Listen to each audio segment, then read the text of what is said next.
Webinar किस महत्वपूर्ण विषय पर है? गुरुवार को ही शाम को काफ़ी देर से हमारे इलेक्ट्रॉनिक कैबिनेट में मॉस्को सरकार की महत्वपूर्ण जानकारी आई। मॉस्को शहर की वास्तुकला और शहरी विकास समिति मॉस्को आर्किटेक्चर। यह महत्वपूर्ण दस्तावेज मैंने पहले ही शुक्रवार को चैट नंबर 1 में डाल दिया था। इस महत्वपूर्ण दस्तावेज का पूरा नाम है पूंजीगत निर्माण परियोजना के वास्तु शहरी समाधान की स्वीकृति का प्रमाण पत्र।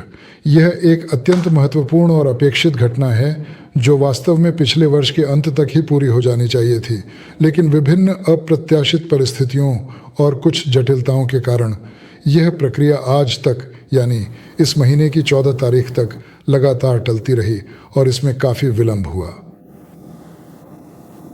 फिर भी सिद्धांत रूप में इसने परियोजना के कार्यान्वयन पर निश्चित रूप से किसी हद तक प्रभाव डाला, लेकिन यह गंभीर नहीं था क्योंकि सभी कार्य चलते रहे, कार्य पूरे होते रहे, कोई भी रुका नहीं। लेकिन इसे प्राप्त करना हमें आगे बढ़ने की अनुमति देता है। तो अब हम आगे कहाँ बढ़ रहे हैं?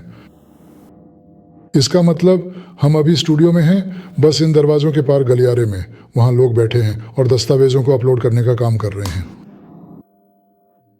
आज बिना किसी भी प्रकार का समय बर्बाद किए हम उन सभी आवश्यक दस्तावेजों की अपलोडिंग कर रहे हैं जो निर्माण कार्य की सफलतापूर्वक समाप्ति का प्रमाण पत्र प्राप्त करने के लिए अत्यंत आवश्यक हैं। तो आगे क्या होगा? निर्माण कार्य की समाप्ति का प्रमाण पत्र तैयार करने के बाद, जो कि एक महत्वपूर्ण और अनिवार्य प्रक्रिया है, हमें एक और अत्यंत आवश्यक और महत्वपूर्ण काम करना होगा। यह सुनिश्चित करना होगा कि सभी औपचारिकताएं पूरी हो जाएं और परियोजना सफलतापूर्वक संपन्न हो। वह है उपयोग में लेने की अनुमति प्राप्त करना और उसे पूर्ण रूप से तैयार करना।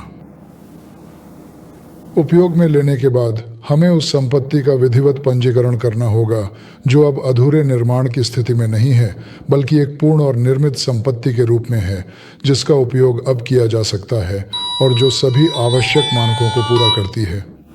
और फिर इस पूरी पंजीकरण प्रक्रिया के सफलतापूर्वक संपन्न होने के बाद हमें सभी प्रकार की भौतिक और अमूर्त संपत्तियों का सावधानीपूर्वक और विस्तृत मूल्यांकन करना होगा। और इस मूल्यांकन के बाद हमें सीमित दायित्व वाली कंपनी सोवेलमाश का पुनर्गठन करके उसे सोवेलमाश पब्लिक लिमिटेड कंपनी में बदलने की प्रक्रिया शुरू करनी होगी। इसके साथ ही स्वामित्व अधिकार के हस्तांतरण से जुड़े सभी आगामी कदम भी उठाने होंगे। यही वह सब है जो हमारे सामने है और जिसे हमें पूरा करना है। जहां तक पुनर्गठन की बात है, यह प्रक्रिया कानून में निर्धारित है कि इसे कैसे किया जाता है, किस तरह से इसे अंजाम दिया जाता है। वहाँ सभी आवश्यक प्रक्रियाएं स्पष्ट रूप से विस्तृत रूप में बताई गई हैं और जब सही समय आएगा तो हमें निश्चित रूप से उन्हें पूरा करना होगा। आपका बहुत बहुत धन्यवाद। कृपया व्यावसायिक ऑर्डरों के बारे में बताएं। क्या चीनी लोग विमान इंजन का इंतजार कर रहे हैं? क्या वे खरीद लेंगे जो हम बना पाएंगे? वहाँ सिर्फ चीन ही नहीं है, बल्कि वहाँ और भी कई अन्य महत्वपूर्ण चीज़ों के लिए व्यावसायिक ऑर्डर उपलब्ध हैं। और मुख्य बात यह है कि यह सिर्फ चीन नहीं है। इस मामले में चीन एक साझेदार के रूप में कार्य करेगा। आइए हम आगे की बात अभी ना करें। मुझे भविष्य के बारे में भविष्यवाणी करना पसंद नहीं है। हम अपना काम करेंगे और फिर हम आपको रिपोर्ट देंगे। इसका क्या मतलब? एक्सचेंज की ज़रूरत नहीं, कृपया बताइए। पुनर्गठन के बाद मैं अपने शेयर कैसे बेचूं या खरीदूं? विक्रेता या खरीदार को कहां और कैसे ढूंढूं और बाजार मूल्य कौन तय करेगा? देखिए, सबसे पहले कीमत शुरू में ही तय कर दी जाएगी। यह एक जॉइंट स्टॉक कंपनी आईओ होगी। यह कोई सार्वजनिक कंपनी नहीं होगी। फिलहाल यह जॉइंट स्टॉक कंपनी ओ है। खरीदना बेचना समाज के सदस्यों के बीच डिपॉजिटरी के माध्यम से बिल्कुल कर सकते हैं। ये वही आंतरिक एक्सचेंज है।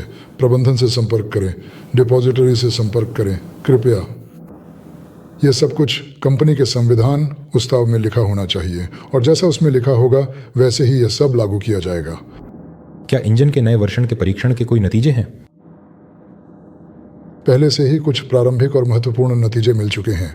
305 नंबर वाले और उन इंजनों के लिए भी जो कोण ग्राइंडर की प्लेट पर आधारित हैं, यह बहुत उपयोगी है। और पहला नतीजा तो पहले ही मिल चुका है। जब सब कुछ स्थापित हो जाएगा तो क्या हर साल डिविडेंड देने की योजना है? क्या यह डिविडेंड नीति में लिखा जाएगा? यह डिविडेंड नीति में नहीं बल्कि कंपनी के संविधान उस्ताव में लिखा जाता है।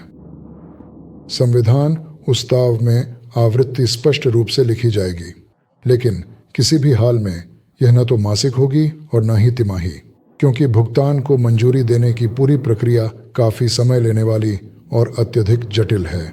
आपका बहुत बहुत धन्यवाद।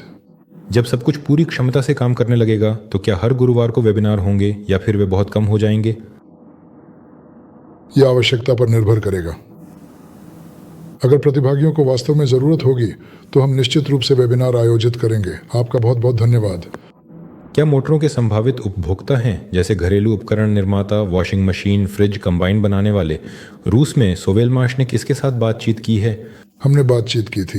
पहले जवाब था हाँ, मोटरें अच्छी हैं, पसंद आईं।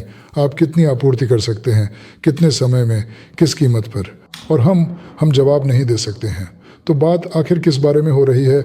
जैसे ही हम इन सभी महत्वपूर्ण सवालों के जवाब देने में सक्षम होंगे, हाँ, निश्चित रूप से मांगे हैं और पहले भी थीं, लेकिन हम अभी इसका प्रचार बिल्कुल भी नहीं कर रहे हैं क्योंकि यह पूरी तरह से मूर्खता होगी। फिर से उसी तरह दिखना पड़ेगा। हाँ, हमने तब गहनता से मांग का अध्ययन किया था। हाँ, यह स्पष्ट रूप से दिखता है क्योंकि सभी को व्यापार में निश्चित रूप से फायदे चाहिए। कुछ नए और महत्वपूर्ण उपभोक्ता गुण विशेषताएं, मान लीजिए छोटे आकार, कम शोर स्तर, ऐसे कई महत्वपूर्ण संकेतक हैं जो उपभोक्ताओं के लिए अत्यंत महत्वपूर्ण हैं। अगर हमारा उत्पाद इन आवश्यकताओं को पूरा करता है तो इसका मतलब है कि मांग भी है। धन्यवाद। क्या हमारे इंजन हाई स्पीड रेलवे मार्गों के लिए इस्तेमाल किए जा सकते हैं? यह संभव है और इसी तरह रैखिक इंजन भी संभव हैं। हाई स्पीड ट्रेनें जो अपनी तीव्र गति के लिए जानी जाती हैं, विशेष रूप से डिज़ाइन किए गए शक्तिशाली रैखिक इंजनों का उपयोग करके बनाई जाती हैं और बहुत कुशलता से चलती हैं, क्योंकि यह एक बहुत ही सरल समाधान है। जब नीचे एक धातु की बीम होती है और उसके ठीक ऊपर एक रैखिक इंजन होता है और बिना किसी ट्रांसमिशन के सीधे ही खिंचाव और बल उत्पन्न होता है और इसमें 500 या उससे अधिक किलोमीटर प्रति घंटे की गति भी आसानी से प्राप्त की जा सकती है। आपका बहुत बहुत धन्यवाद। क्या हम इस साल शुरू करेंगे? मुझे बहुत अधिक इच्छा है कि यह इस साल ही निश्चित रूप से हो जाए, लेकिन हम शुरू करेंगे या नहीं, हम पूरी कोशिश करेंगे कि सब कुछ वैसा ही हो जैसा आपने अभी कहा। धन्यवाद। और भविष्य में क्या अतिरिक्त क्षेत्र बनाए जाएंगे? अगर अभी से इतनी मांग है तो मॉस्को के अलावा कोई क्रास्नोयार्स्क क्षेत्र या व्लादिवोस्तोक? हमने पहले ही चर्चा की है कि हाँ, इसे विस्तार देना जरूरी है। हाँ, ऐसे विशेषीकृत उत्पादन केंद्र बनाने की बहुत अधिक ज़रूरत है जो विशेष इंजनों, विभिन्न आकारों और विशिष्ट उपयोग के क्षेत्रों में विशेषज्ञता हासिल करेंगे और उत्पादन को बढ़ावा देंगे। नए निवेशों के अलावा निवेशक आपकी और किस तरह मदद कर सकते हैं? जब उत्पादन वास्तव में शुरू होगा तो सभी आवश्यक जानकारी फैलानी होगी। वैसे अब भी हमारी वेबसाइट को भी पूरी तरह से फिर से बनाया जा रहा है।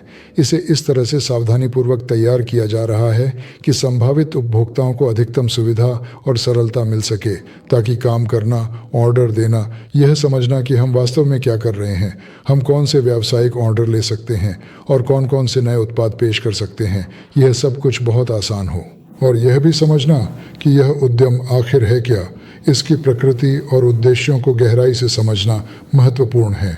और कंपनी के बारे में विस्तृत जानकारी के प्रचार प्रसार का काम वास्तव में बहुत बड़ी मदद कर सकता है, जिससे सभी को लाभ होगा। धन्यवाद।